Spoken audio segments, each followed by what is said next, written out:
Hi வணக்கம். இப்போ பார்த்தீங்கன்னா ஃபஸ்ட்டு நாம் ப்ளவுஸோட பேக் நெக்கில் போட்ட பீகாக் ஃபெதர் டிசைனோட கண்டினியூ தான் இது. ஸ்லீவில் இப்போ வேறு டிசைன் போட போகிறேன். பார்த்திங்கன்னா அதே மாதிரி திலகம் ஷேப்பில் இப்படி ட்ரா பண்ணிவிட்டு நடுவில் ஸ்டோன் ஒட்டிட்டு அதை சுற்றியும் நான் காப்பர் பீட் ஃபில் பண்ணுறேன்.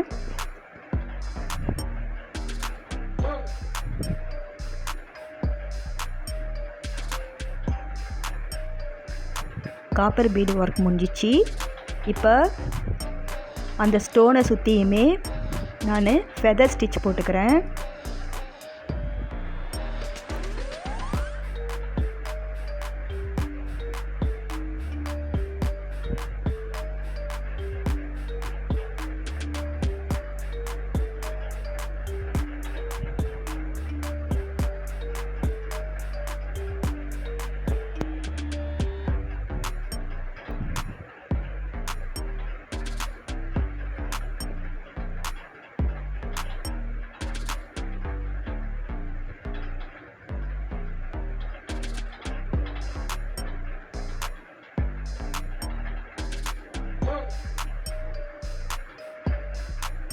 ஃபெதர் ஸ்டிச் முடிக்க போகிறோம்.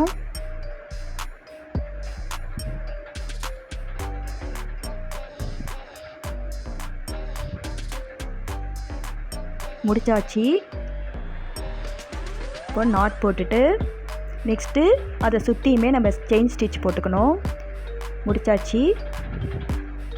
நெக்ஸ்ட்டு அந்த ஸ்டோனை சுற்றி பீட்ஸ் ஒர்க் பண்ணிக்கணும்.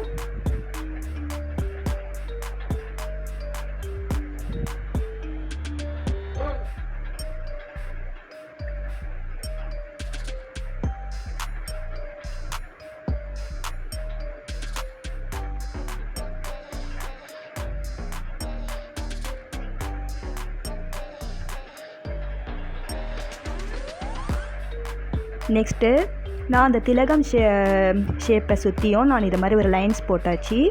போட்டுட்டு அது மேலே கோல்டன் த்ரெட்டால் டபுள் செயின் ஸ்டிச் போட்டுட்டு வரேன்.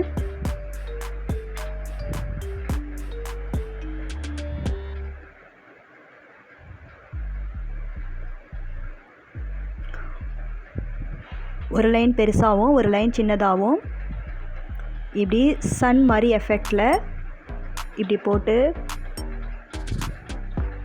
அது மேலேயே இந்த மாதிரி லைன் போட்டுனே வரணும். டபுள் ஸ்டிச்சில் செயின் ஸ்டிச் போட்டுன்னு வரணும். முடிச்சாச்சு. இப்போ நான் இதுக்கு ஒரு ஹேங்கிங் ரெடி பண்ண போகிறேன். இது அப்படியே விடுறதுக்கு பதிலாக இந்த மாதிரி ஒரு ஹேங்கிங் ரெடி பண்ணால் இன்னும் நல்லாயிருக்கும். இது நம்ம தேவையான லென்த்து வந்து நம்ம ரெடி பண்ணிக்கலாம். எனக்கு இந்த அளவுக்கு போதும். ஸோ நான் இதில் வயலட் கலர் பீட்ஸ் நான் இதை அட்டாச் பண்ணிவிட்டு லாஸ்ட்டாக பீட்ஸ் வச்சு நாட் போட்டாச்சு. காப்பர் பீட் வச்சு நாட் போட்டாச்சு. ஸோ பாருங்கள், ஹேங்கிங் ரெடி ஆகிடுச்சு. இப்போ நான் செயின் ஸ்டிச்சை சுற்றியுமே நான் இதை மாதிரி ஸ்டோன் வச்சு ஒட்டியாச்சு. பாருங்கள், ரெடி ஆகிடுச்சு. ஃபுல் ப்ளவுஸுமே ரெடி பண்ணியாச்சு. சிம்பிளாக அழகாக ஈஸியாக போட்டுடலாம் இந்த டிசைன். நீங்களும் ட்ரை பண்ணி பாருங்கள்.